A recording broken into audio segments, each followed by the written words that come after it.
Audio Jungle. Ittehadul Muslimeen जिंदाबाद। इत्तेहादुल मुस्लिमीन जिंदाबाद। इम्तियाज जलील तुम आगे बढ़ो, हम तुम्हारे साथ हैं। इम्तियाज जलील तुम आगे बढ़ो, हम तुम्हारे साथ हैं।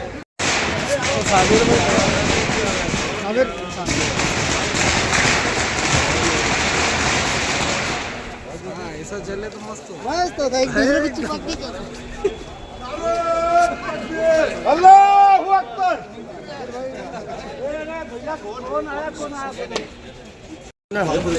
चलो चलो चलो बस आगे लेना।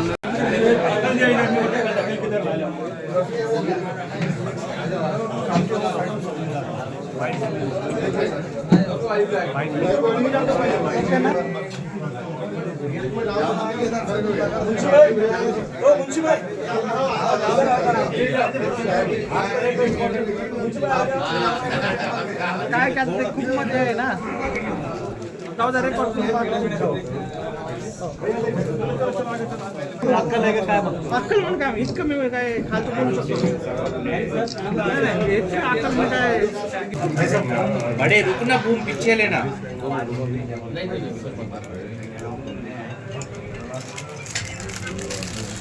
जनरल बॉडी के अंदर मजलिस इत्तेहाद मुस्लिमीन ये मांग करने वाली है कि औरंगाबाद शहर के अंदर, औरंगाबाद शहर हद्दी के अंदर जितने भी देशी दारू की दुकानें हैं या और शराब के अड्डे हैं वो सारे हमारे शहर से बाहर किए जाने चाहिए। ये मांग, ये एजेंडा में हमारा आने वाला है। आप आयुक्त साहब को और महापौर साहब को बता दीजिएगा। सबसे पहले तो मैं हमारे बैरिस्टर असदुद्दीन ओवैसी साहब का शुक्रगुजार हूँ, अकबरुद्दीन ओवैसी साहब का शुक्रगुजार हूँ और साथ में मेरे सियासी कायद, मेरे नेता, मेरे हमदर्द, मेरे दोस्त इम्तियाज जलील साहब का मैं शुक्रगुजार हूँ कि उन्होंने मुझे विरोधी पक्ष नेता की चेयर के ऊपर बिठाया, मुझे इस काबिल समझा कि मैं विरोधी पक्ष नेता का कारभार संभाल सकूँ। तो मैं कोशिश करूंगा कि मैं इम्तियाज जलील साहब के इस भरोसे के ऊपर उतर सकूं, शहर के लिए अच्छा काम कर सकूं। यही नियत से हम लोग इंशाल्लाह आज से काम शुरुआत करेंगे। सगळ्यात महत्त्वाचे कोणते 5 मुद्दे तुमच्या समोर असणार? सबसे पहला मुद्दा साहब पानी का ही है कि पानी की लाइन जो शहर के अंदर डाली जा रही है या जो पानी की टाँकियाँ, कई सारे पानी की टाँकियाँ ऐसे हैं जिनका 12 से 16 महीने के अंदर वो टाँकियाँ कंप्लीट हो जानी चाहिए थी, मगर आज 3.5 साल हो जाने के बावजूद भी वो पानी की टाँकियाँ कंप्लीट क्यों नहीं है, उसका रिव्यू लिया जाएगा और जल्द से जल्द हमारे शहर को जो है तो रोजाना पानी किस तरीके से मिले इसके ऊपर जो है तो प्राथमिकता से हम लोग काम करेंगे। सर्वात महत्वाचं म्हणजे प्रदेशाध्यक्ष तुमच्या सोबत आलेले आहेत, त्यांनी सुद्धा याआधी केंद्रही गाजवले आणि त्यासोबत तुमच्या महानगरपालिका तुमच्याकडे हँडओव्हर करतात। तर त्यानंतर सर्वात महत्वाचं म्हणजे आपल्या शहरामध्ये सर्वाधिक जास्त जागा तुमच्या देखील आलेल्या होत्या, मग त्यानंतर कोणता तुमचा अजेंडा असणार आहे? एजेंडा सर देखिए, कई सारे हमारे जो तो म्यूनसिपल कॉर्पोरेशन के स्कूल्स हैं जिनकी हालत हम बेहतर कर सकते हैं, वहाँ पे सीबीएसई पैटर्न के तहत हमारे बच्चों को हम एजुकेशन दे सकते हैं। इसके ताल्लुक से इम्तियाज जलील साहब के हमारे को सख्त निर्देश है कि आपको वो इम्प्लीमेंट करवाना है। तो ये मोस्ट जो है तो 2 मुद्दों के ऊपर सबसे ज्यादा काम है। सबसे पहले एजुकेशन सेक्टर हमारा कॉर्पोरेशन को जो उसको सुधारना है। दूसरा जो है तो हमारा जो म्यूनसिपल कॉर्पोरेशन का कई सारे जो है तो ऐसे इलाके हैं जहाँ पर हम लोग नए जो है तो ग्राउंड बना सकते हैं, नए जो है तो हम गार्डन बना सकते हैं, नए जो तो हमारी लेडीज़ के लिए हम लोग जो तो वहाँ पे वॉकिंग प्लाजा वगैरह बना सकते हैं। कई सारे ओपन लैंड्स हैं जिनको हम लोग बहुत जल्द जो है तो उसको आइडेंटिफाई करके ये मुद्दा हल करेंगे। और साथ में जैसे कि बताया, पानी का जो मुद्दा है वो तो सबसे असल है, उसके ऊपर सबसे ज़्यादा काम करने की जरूरत है। जनता ने बहुत बड़ा भरोसा किया आप पर, कैसे खड़े उतरेंगे आप? भाई जनता ने हम पे भरोसा किया है, 2014 से कर रहे हैं। इम्तियाज जलील साहब को जनता ने इम्तियाज जलील साहब की क़यादत को माना है, इसीलिए आज हम इस चेयर के ऊपर बैठे हुए हैं। तो इम्तियाज जलील साहब की जो ख्वाब है, इम्तियाज जलील साहब की जो कोशिश है, उसको सेकंड फेज पे हम लेके जाएंगे और कोशिश करेंगे कि उन कामों को जल्द से जल्द पूरा किया जाए। पलीकडच्या बिल्डिंग मध्ये सुद्धा समीर आहे, या बिल्डिंग मध्ये सुद्धा समीर आहे, लोकांचा ताळमेळ कसा राहणार? भाई ये समीर शहर के अंदर इम्तियाज जलील साहब की क़यादत में डेवलपमेंट के ऊपर बात करने के लिए आया है, डेवलपमेंट के मुद्दों को सॉल्व करने के लिए आया है, कॉर्पोरेशन का रेवेन्यू किस तरीके से बढ़ाया जा सके इसके ऊपर फोकस करने के लिए आया है। और ये समीर शहर के अंदर अमन चाहता है और ये समीर चाहता है कि शहर के अंदर विकास हो और सबका विकास हो, किसी एक जो तो समाज का ना हो, किसी एक एरिया का ना हो, बल्कि पूरे शहर का विकास हो। और ये समीर उस विकास के लिए प्रतिबद्ध है और इंशाल्लाह उसके ऊपर काम करेंगे और दूसरा समीर भी यही सोच रखकर काम करा तो बेहतर है, नहीं करेंगे तो फिर आपके वाले साहब को मनपा की हड्डी कहा जाता था, चाबी कहा जाता था, आप कैसे काम करेंगे आगे चल? इम्तियाज जलील साहब ने वो उस दौर को वापस लेकर आ गए ना, जो साजिद बिल्डर का दौर कभी हुआ करता था, वो दौर को अल्हम्दुलिल्लाह अल्लाह रब्बुल इज्जत के बाद आज इम्तियाज जलील साहब की वजह से वो ख्वाब हमारा पूरा हुआ है। और इंशाल्लाह कुछ दिनों में आप उसके जो तो असरात भी देखेंगे कि किस तरीके से शहर के अंदर और खासतौर पर महानगर पालिका के अंदर चेंजेस आएंगे। टीपू सुल्तान की फोटो को लेकर क्या करेंगे? भाई ये विकास के ताल्लुक से बात करेंगे अभी क्या है जी। आतिक रहमान जो है सबसे बड़ा मुद्दा है, जो कहीं घर तोड़ दिए गए पर अभी तक उन्हें एक भी रुपए का ना मुआवजा दिया गया है न ही कुछ।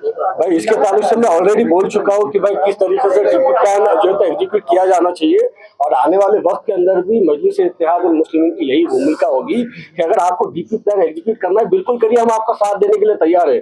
मगर कब ये डीपी प्लान आप एग्जीक्यूट कर सकेंगे? अगर आपको कोई रोड का काम करना है, वहाँ पे आपको पूरे घर तोड़ना है तो बिल्कुल अगर वो डीपी प्लान के तहत है हम आपका साथ देने के लिए तैयार है, बशर्ते पहले वो रोड आप जब जहाँ जा रहे हैं घर तोड़ने के लिए उस रोड का आप हमारे को जो तो वर्कआउट बता दीजिएगा कि ये टेंडर फ्लोट हुआ है, फला शख्स ने टेंडर लिया है और आज हम तोड़ेंगे और कल तुरंत जो वहाँ पर रोड बनने वाला है। इस स्थिति में बिल्कुल हम आपका साथ देने के लिए तैयार है।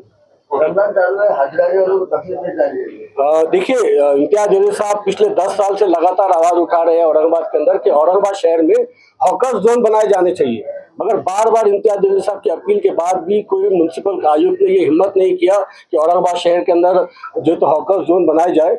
इंशाल्लाह हमारी ये कोशिश होगी आने वाले वक्त के अंदर कि औरंगाबाद शहर के अंदर हॉकर जोन बनाया जाए और हॉकर जोन बनाने के बाद में ही इन जो है तो हाथ गाड़ी वालों को जो रोजगार कर रहे हैं उनको हटाया जाए। पानी, कचरा, हेल्थ सेक्टर, बर्थ सर्टिफिकेट, इसके बारे में आप क्या? भाई पानी के ताल्लुक से मैं आपको बता चुका कि वो हमारी प्रायोरिटी है। कचरे के ताल्लुक से भी हम ये कोशिश कर रहे हैं कि भाई उसके ताल्लुक से अवेयरनेस हमारे ओल्ड सिटी के अंदर लेके आया जा सके। इसके अलावा जो है बर्थ सर्टिफिकेट का जो इशू है, डेथ सर्टिफिकेट का जो इशू है, देखिए मैं पहले भी ये कह चुका हूँ कि एक जो है तो बेवकूफ़ आदमी, एक जिसके वायरल वीडियो जो है तो पूरे मुल्क के अंदर पूरी दुनिया के अंदर पहले ऐसा गलीज शख्स हमारा म्युनिसिपल कॉर्पोरेशन के अंदर आता है और अधिकारियों को डांट डपट करके ये कहता है कि ये आपकी गलती की वजह से ये फला जो है तो बर्थ सर्टिफिकेट्स ऐसे इशू हुए हैं। तो मेरा म्युनिसिपल कॉर्पोरेशन के एडमिनिस्ट्रेशन से ये कहना है कि कोई एक शख्स आके आपकी काबिलियत के ऊपर आवाज उठाता है, आपको ये बताते हैं कि नहीं आप गलत है और मैं सही हूँ, तो आपको जो है तो खुद की जो है तो सेल्फ रिस्पेक्ट को खड़ा करने की जरूरत है और ऐसे किसी शख्स के ऊपर यकीन ना करते हुए जो कानूनी तौर पर सही है वो करने की जरूरत है। इसके साथ में जो बर्थ सर्टिफिकेट के ताल्लुक से नए नॉर्म बनाए गए हैं, जो एक आदमी अगर कोई हमारे बच्चे का बर्थ सर्टिफिकेट बनाने के लिए आता है तो उसको बार बार जो तो बाहर जाना पड़ता है, फॉर्म ऑनलाइन भरने के लिए बाहर जाना है, फिर वापस आना है, अधिकारी को फॉर्म बताना है, फिर फीस भरने के लिए बाहर जाना है, फिर वापस अंदर आके अधिकारी को बताना है। तो ये सारे जो है तो एक विंडो हमने ओपन करना चाहिए जहां पर ये सारा प्रोसेस एक ही जगह के ऊपर हो, ना कि किसी वालिद को जो है तो उसका फॉर्म भरने के लिए कॉर्पोरेशन के बाहर जाना पड़े।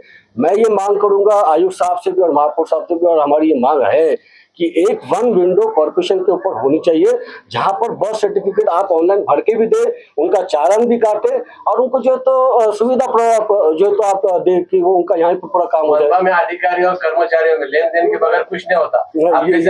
ये सारी बात ही नहीं है।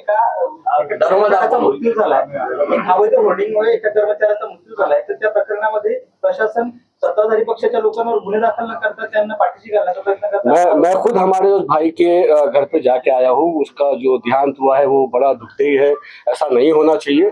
मगर मुझे ये भी पता चला है कि एफआईआर दाखिल की गई है जिसकी होर्डिंग बनाई थी, वो जिसका बैनर था उनके ऊपर जो है एफआईआर दाखिल की गई है, जबकि एफआईआर उनके ऊपर दाखिल करना चाहिए था जो आग बंद करके बैठे थे जब वो होर्डिंग लगाई गई। वहां पे वो होर्डिंग लगाई गई, आग बंद करके बैठे, जब वो हमारा लड़का जाकर वो होर्डिंग निकाल रहा है तो उसको सुविधाएं क्यों नहीं दी गई, उसका जो है तो उसकी लाइफ सेविंग इक्विपमेंट्स क्यों नहीं दिए गए? जब पता था आपको कि डीपी के पास है तो पहले वो डीपी बंद क्यों नहीं की गई? मैं तो इस बात की भी मांग करूंगा कि जिन अधिकारियों ने वो होर्डिंग को देखकर आग बंद करके बैठे थे उनके ऊपर भी एफआईआर दाखिल होना चाहिए और उनके ऊपर भी सख्त से सख्त कार्रवाई होनी चाहिए। और मैं इस बात के ऊपर जो है तो सहमत हूँ कि औरंगाबाद शहर के अंदर कोई भी इलीगल होर्डिंग कहीं भी लगनी नहीं चाहिए और जो लगती है उसके ऊपर कार्रवाई की जानी चाहिए। जो होर्डिंग की वजह से आती है जान सबसे ज्यादा अहमियत की है। आज हम विपक्ष में है, कल कहीं और रहेंगे, ये हम लोग आते जाते रहेंगे, मगर किसी की जान के ऊपर अगर बात आती है तो उसको सीरियसली लिया जाना चाहिए।